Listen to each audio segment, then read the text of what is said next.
Welcome back, dear friends. It's a true joy to share another transformative discussion with you. Today, we'll explore a profound spiritual concern that resonates with many sincere seekers. Since the historical Buddha has long passed into nirvana, is it still possible for us to attain liberation? Can we find the path to awakening without the Buddha's physical presence in the world? Or have we missed our chance, arriving too late in this lifetime? These are real and heavy questions. In a time dominated by skepticism, materialism, and spiritual confusion, many feel lost and wonder, how can we possibly achieve enlightenment in such an age? But don't lose hope. The answer lies in one of the most powerful and revered scriptures of Mahayana Buddhism, the Lotus Sutra.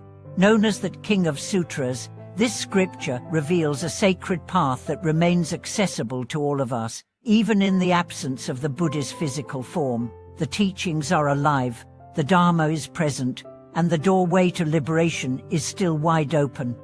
Let us walk through this door together.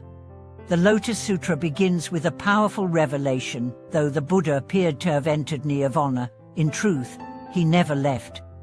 The form may vanish, but the essence remains.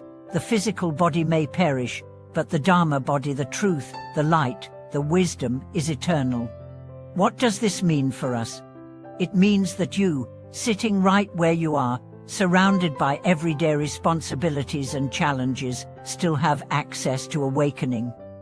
The Buddha's compassion is still flowing, his light still shines.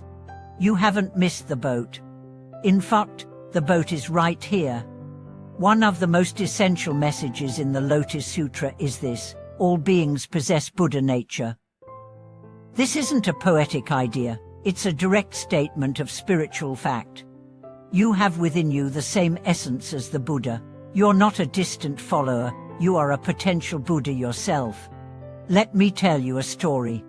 There was once a humble farmer named Liang in a rural village in China. He had no education, no religious background. But after a devastating loss, his wife and child died in a fire, he wandered into a small temple in despair. The old monk there gave him a copy of the Lotus Sutra and simply said, "Read it with your heart." Liang couldn't understand the language at first. He mispronounced every word, but every day he read.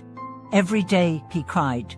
Every day he knelt before the image of the Buddha and asked, "How do I live now?" Years passed. He became known in the village not for his knowledge, but for his peace. Children would run to him when they were scared. Neighbors would ask him to pray when they were sick. When he died, birds circled his roof. His body remained soft and fragrant for days. People said he was a saint, but all he did was read the Lotus Sutra and try to live with an open heart. This is the power of faith. The Lotus Sutra teaches that faith is the seed, the root, and the fruit of the path. You don't need to understand every doctrine. You don't need to master every practice. You need to believe. Believe in your own potential. Believe in the Dharma. Believe that, no matter how far you've fallen, you can rise again.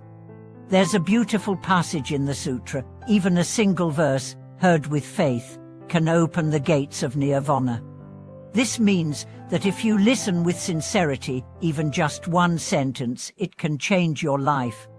And that brings us to the secret path, the path of devotion, the path of practice, the path of dedication. According to the Lotus Sutra, there are 5 core practices we can take up today right now that lead to liberation.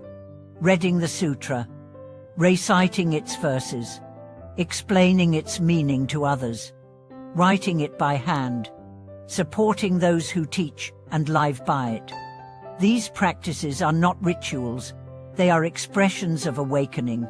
When you read with sincerity, you connect with the Buddha. When you recite with clarity, you embody the Dharma. When you share its meaning, you become a light in the darkness. Don't be intimidated. Start small. Read 1 paragraph a day. Chant 1 line with awareness. Over time, that 1 line becomes your shield in times of suffering. That one paragraph becomes your map when you feel lost.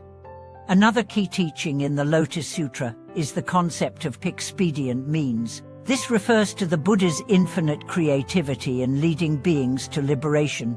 He uses stories, metaphors, teachings suited to different minds and hearts. Why? Because not everyone is ready for the full truth. So if you've ever felt unworthy or unprepared, know this: the Buddha has already planned a path that fits your mind. He's not asking you to climb a mountain. He's offering a staircase one step at a time. You don't need to be perfect to start. You need only be sincere. Let me share another story. A woman named Tenzin was born in a refugee camp. Her family had fled persecution, and she grew up in poverty. One day, a monk gave her a tiny book and said, "This is the Lotus Sutra. Keep it close." She couldn't read, but she held it to her chest every night. Years later, after learning to read, she finally opened it. Tears streamed down her face. She said, "I don't understand it with my mind, but my heart recognizes the truth." She became a school teacher. She taught her students kindness, she taught them courage, and every week she read one story from the sutra to them, translated into language they could understand. Her students grew up to be doctors, lawyers, parents, activists. Years later, they returned and said, "You gave us something no one else did. You taught us how to see the world through compassion." That is the power of living the sutra. Even without the historical Buddha, you can meet the living Buddha in your actions, in your service, in your breath. When you chant Amamayoho Orange Ko, you are calling the essence of the Lotus Sutra into your life. You're tuning your being to the cosmic frequency of awakening. You're aligning yourself with the Dharma that never fades. The Lotus Sutra says that those who practice even in the evil age of the later Dharma are more precious than any jewels. Why? Because practicing when it's hard shows great courage. Practicing when others forget shows great faith. And that is who you are. A practitioner in an age of chaos.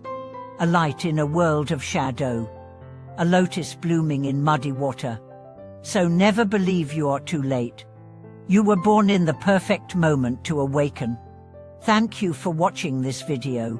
If the Lotus Sutra has touched your life, share your story in the comments. Let us know how faith has guided you when the path seemed dark. And don't forget to like, subscribe, and return as we continue to uncover the living light of the Buddha's wisdom, right here, right now. Until next time, keep your heart open, your mind clear, and your feet on the path.